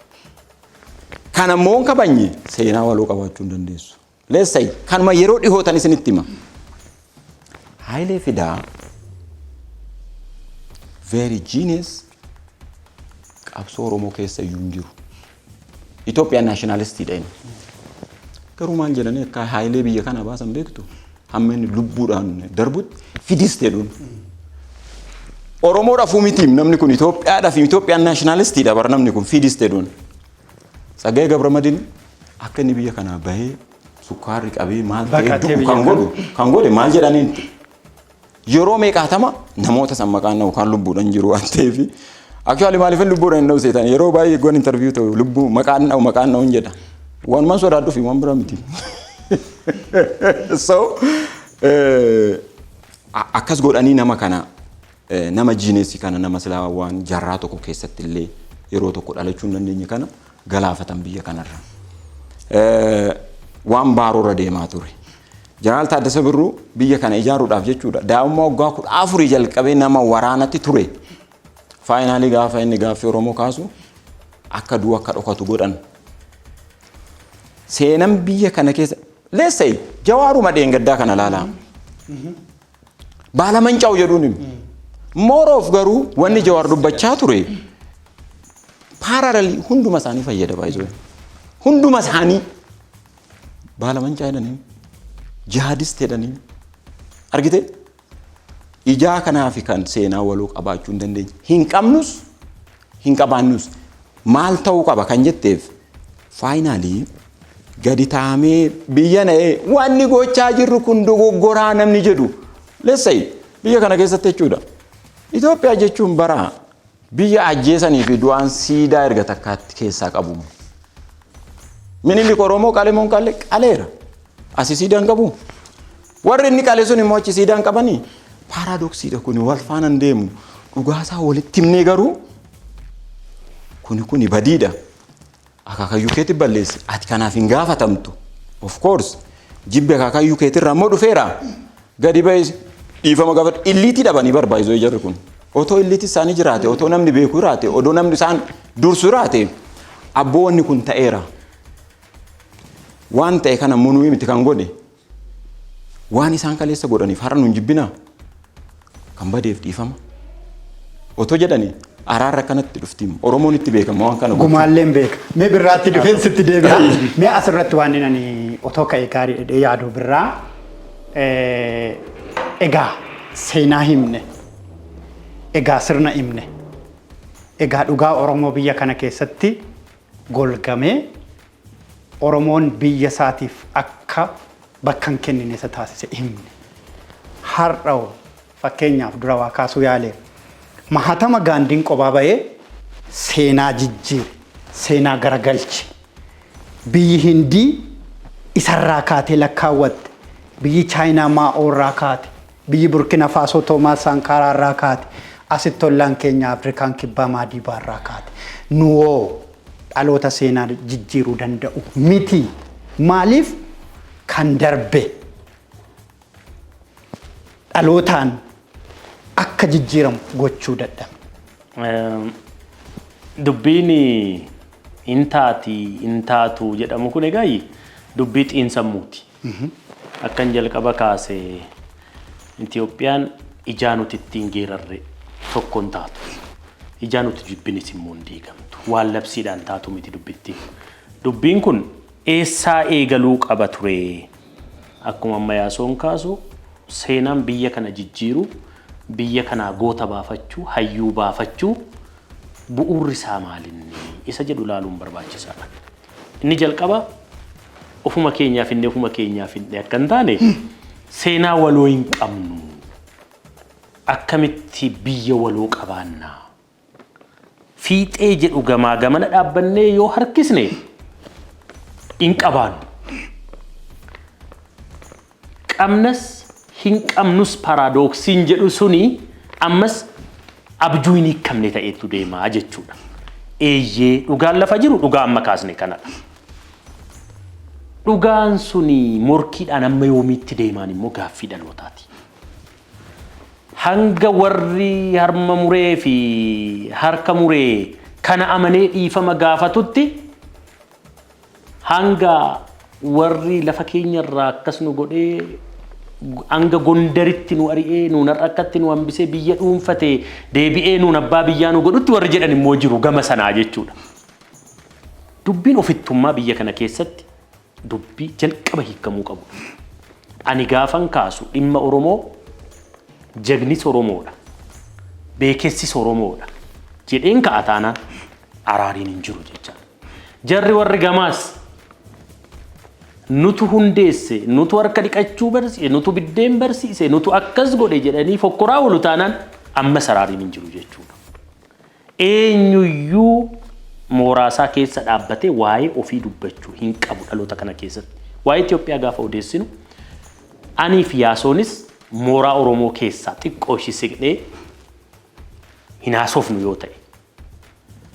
Warri gamaa warrollaa keenyaas mooraa isaanii keessaa xiqquma cabsanii ba'anii nutti siqaniin haasa'an yoo ta'e dubbiin biyya kana walitti araarsu ammas hiikkoon argatu. Ani gaaffiin jalqabaa wantan waa'ee eliitii, waa'ee hayyuu, waa'ee qareeyyii kaase qareeyyiin keenya baay'ee ofittoodha Itoophiyaa keessatti.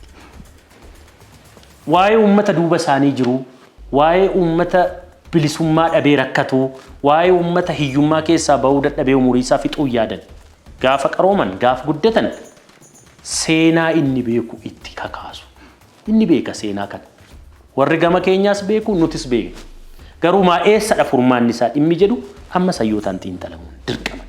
Iddoo wayii dhaabbatanii walitti deemuun dirqama. Biyyi kun biyya Amaaraaf biyya Oromoo qofa miti. Biyyi kun biyya sabaaf sablammoota 80 oliiti. Har'a gaafa nuti waltajjii keenya irratti haasofnu abaluu hin jiru abalummoo jira jennee yoo kaasne ammas dubbiin ofittummaan anaan akkasittiin yaadaan tokkoyyuu taanaan jira jechuudha. Namni mirga isaa jaalatu mirga isa biraas jaalachuu qaba. Namni guddina Oromoo jaalatu Oromoon amma guddummaa isaatti biyya kanarraa fayyadamuu qaba. Mirgi isaa kabajamuu qaba namni jedhu. Waa'ee nama tokkos yaaduu qabaa jedheetiin amanaa. Yoo akkas ta'uu baate dubbiin sammuu keenya keessatti dhumuu qabu. Eeyyee taateen kun ta'eera. Eeyyee Itoophiyaan jallattee hundoofteetti. Eeyyee jaalalli biyyaa sababa kanaan badeera. Eeyyee amma dhaloonni kun kanaan dararamaa jira jedhee erga yaade. Anis faayidaa koorraa hanga ta'e muree itti siqu. Dhaloonni gama sana jirus faayidaa isaarraa hanga ta'e muree itti siqee hin mari'atu taanaan qoricha dhoksanii dhibee barbaaduun nuun fayyadu jedheetiin amanan. Lama an Oromoo keessatti wanti nani dhaloota koo komadhu yeroo baay'ee dhaloota kooti yaasoonis waan ta'eef yeroo hunda mooraan keenya mooraa boo'ichaati. Eeyyee godhaniiru garuu mo'amaniiru jedheen amanaan. Akkamitti mo'amani? Otoo akka yaadan sirna keenya balleessaniiru ta'e. Otoo akka yaadan akka nuti namoota hin baafanne namoota amma lakkoofnu kana hayyoota keenya balleessaniiru fixaniiru ta'e nuti hin jirru ture. Lafti keenyas hin jiru ture. Akka nutti aggaamametti akka nurratti raawwatametti garuu dhaloonni mo'ateera. Har'a qe'ee keenya hin jiran. Seelii isaanii vaayirasii isaanii jira malee qe'ee keenya keessa xiinsammuu mo'ameetu jira. Olaantummaan gara keenya jira. Maaliif ta'e uummanni kun otuma boo'uutti guddifachaa otuma faccisuu ofiitti guddifachaa deemee mo'ateera. Dhaloonni mo'ate immoo dhiisaadha. Dhaloonni mo'ate dhaloonni waan nama haasa'u kana lafti harkasaa jiru qabeenyi harkasaa jiru biyyi harkasaa jiru. Mo'ateera taanaan warra xixiqqoo amma hin jirtu jenne kana maaliif abboomuu dadhabe maaliif dhiisuu fi dadhabe maaliif biyya ijaaruu dadhabe yoo jedhe gaaffiin isaa anatti deebi'a. Kanaaf hin jedhaan tokko Oromoon dhaabbatee kan inni of ilaaluu qabu. Isa namni isa sodaatee gaaffii sarvaayivaaliitiif cinqamaa jiru kana tiriitii godhee ilaaluu hin qabu jedheen amanaan. Na balleessuu fi ammas na miidhuu fi jedhee miira sodaa keessaa bahu. Tiriitii isaa miti Oromoodhaaf amma sabaaf sablammiin biyya kana jiru. Garuu gaaffii inni kaasu Oromoodhaaf yeroo hunda godaannisa qaba waan ta'eef maaltu isatti dhaga'ama?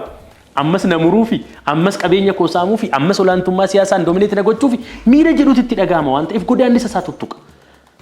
Mo'amaniiru jala isaa jiru amma isaan kan barbaachisu isaan barsiisuudha. Gochi isaan godhaa turan kun dogoggora ture. Dhaloonni inni kun barachuu dhiisuu danda'a. Dhaloonni nu booda dhufu garuu irraa barachuu danda'a. Biikoos dhandhamee argeera waan ta'eef.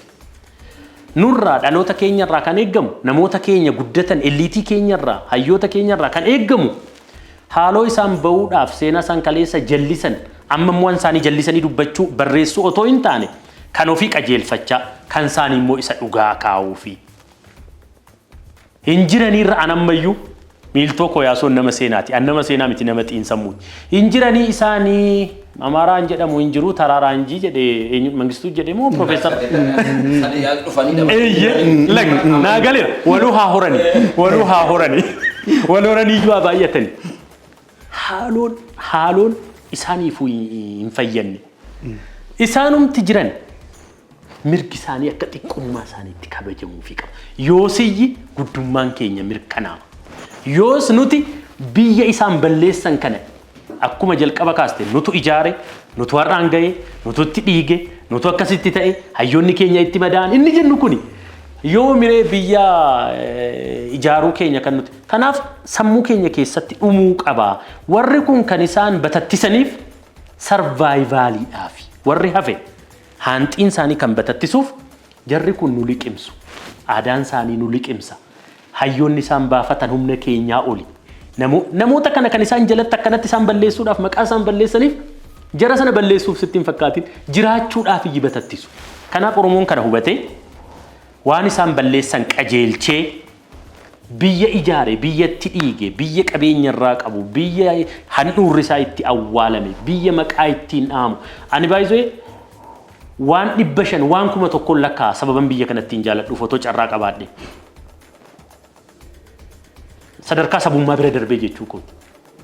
Atileetonni nuti tarra maqaa ittiin dhoofnu barisaan tuttiin boo'a alaabaa uffatee. Oromiyaan madda atileetiksiiti. Itoophiyaan madda atileetiksiiti. Maaliif madda isaanii dhiisanii gara biraatti ittiin boo'uun nutu abboommachuu dadhabe. Nutu fudhachuu dadhabe. Kana immoo dhalootatti guddifataa deema. Nutu jijjiiraa deema. Jagnoota nuti har'a garboota jennuun kana isaan akkasi ati ilaaltu kana akka garbaatti ilaalan in sodaatu. Kanaaf maqaa isaanii dhaa'uu sodaatu. Har'allee amma asirratti intervening godha gedduma taa'e akka amma biraan jedhe normally qaxaloonni Oromoo kaampii ofii keessaa achi bahuu qabuun hin amanoonni. Ani kaampii dhuma kiyya keessattan gabbadhee dhiibaa kaampii san keessas gabbatee kan dhufu dhufee nama taa'uu hin danda'a. Kaampii kiyya keessaa bayani kaampiin namaatiif bal'isuudhaaf hin namoo. Mee kanaa gabbisnuuti. Kuni dagaagee saaree latee haadam boobu jalqaba wanta Oromoon gochuu qabu. Baay'ee Oromoon yeroo hundumaa illiitiin Oromoonni baay'een ajaa'ibu tokko hin jira. Maaltu na ajaa'iba inni amma kaampii boo'ichaa keessa jiru jedhe. Xiqqoon bal'adhadheet kan saagatee deemee ganda namaatu yoo boo'u argina. Ani immoo isatu na ajaa'iba. Laal warra matsaafa warra kiristaanaa tokko warra maal jedha seete Phexroosii tokkotu. No Phaawulos. Foon keessan akka latuuf isin soorutti foon kiyya akka harcaane kiyya durseen jabeessee irra hojjetadhaa jedha bara. Namni Oromoo waa'ee Oromoo kana sirriitti beekee jabeessee kanumaan boonee itti deemu hamma wanni dabe kun qajeelutti dhiibu. Ani kanatti naman. Karaa biraatiin jarri mo'amaniiru noot hin mo'amne maal gootee moote afaan kee afaan federaalatii. Afaan akka namoonni xiqqeessanii ilaalan kana is not a means of communication. Afaan siyaasa, afaan diinagdee, afaan eenyummaadha, afaan jireenya, afaan badu waan hundumtuu afaan irratti hundaa'a. Qabdaa achi keessaa akkamitti moote afaan eenyutiin hojjetama. And the problem of established urban settlement kan jedhamu hin jira baay'ee. Namni Oromoo tokko magaalaa Finfinnee kanatti odoo dhufee galee ijoollee isaa Oromoo taate guddatti mootanii jira waan akkana hin moone. Durumayyuu afaan sana barsiisaniit kan ofii dhabsiisan. As taa'aniyyuu otoo hin deeminuu. Lafti keessi harka jira. Hin jiru lafti nu harka. Magaalaan Finfinnee waggaa 46 barana 46% Oromoodha. Har'a Oromoo meeqa tura? Parsantii 13 jira as keessa. Liqimsamaa jirta. Bal'inni magaalattii 25 square kiiloomeetirii irraa gara 52.5 square kiiloomeetiriitti guddatte kana keessa Oromoon meeqatu jira? Naannessaa kana Oromoon turan sun ho'i sadaqan. Liqimsamanii kaan badee kaan waardiyyaa ta'ee kaan gara diimana namaa ta'ee jira. Kuni moo'insaa miti hin moone. Moonettanii yaadina. Ammas irratti waan yaadni ani itti dabaluu barbaadu tokko dhimmi nuti qabannee akka nu jalaa addan baane. Fakkeenyaaf amma haajaa jabaa keenyaan dhimma afaanii dhimma har'a Oromoo walakkaan mo'anneerraa walakkaan immoo lakkin mo'anne jedhu dhimma biraatiin kan itti deebinee dhufnu ta'a. Garuu dhimmi jabaan sila birraan kaase kan xiyyeeffannaa argachuullee qabu biyyi hayyuudhaan ijaaramti. Biyyi hayyuudhaan dhaabbatti. Biyyi hayyuudhaan hirroomti. Kuni muuxannoo namuunaalle kan addunyaan kun ittiin gadi dhaabbattee jechuudha. Hayyoonni Oromoo keessaa ba'an baay'een isaanii biyya kana dhaabuudhaaf baay'ee hojjetan garuu waan nama gaddisiisuun as cittee achi cittee dhaban. Oromoo biratti sin kabajamne achitti sin kabajamne. Garuu isaan waa kaa'aniiru. Du'anii wal bakka buusaniiru otoo namni biraatti hin dhufin jechuudha. Karaa fe'anii nu waa du'ani. Gabayyoon gaafa bukkufu baalchaan bakka bu'eera. Kuni eenyummaadha. Kuni gootummaadha. So kana qabannee nuyi amma haajaa jabaa keenya har'aaf jennee asumatti xumuruudhaaf jirra. Wanni guddaan garuu fakkeenyaaf yeroo baay'ee dhaloota fuuldura darbe qofa wabeeffachuu, dhaloota fuuldura darbe qofa qeequu, komachuu qofa osoo hin taane dhaloonni biyya guddaa harka caalaa Oromoon dhaabbatte kana mo'achuun dhaloonni bahee isa sodaate kana yoo sodaate ta'e osoo mirga isaan tuqin akka kanaan dura Oromoon waan isa miidhaniif deebi'ee kan biraa miidhuudhaaf osoo hin yaadin dhugaadhaan biyya kana gaggeessuun dirqama waan jedhuufi haajaa jabaa keenyaadhaaf jenne asumatti xumurree jirra. Waan nu daawwattaniif guddaa galatoomaa. Torban qophii biraatiin wal agarra. Fayyaa ta'aa.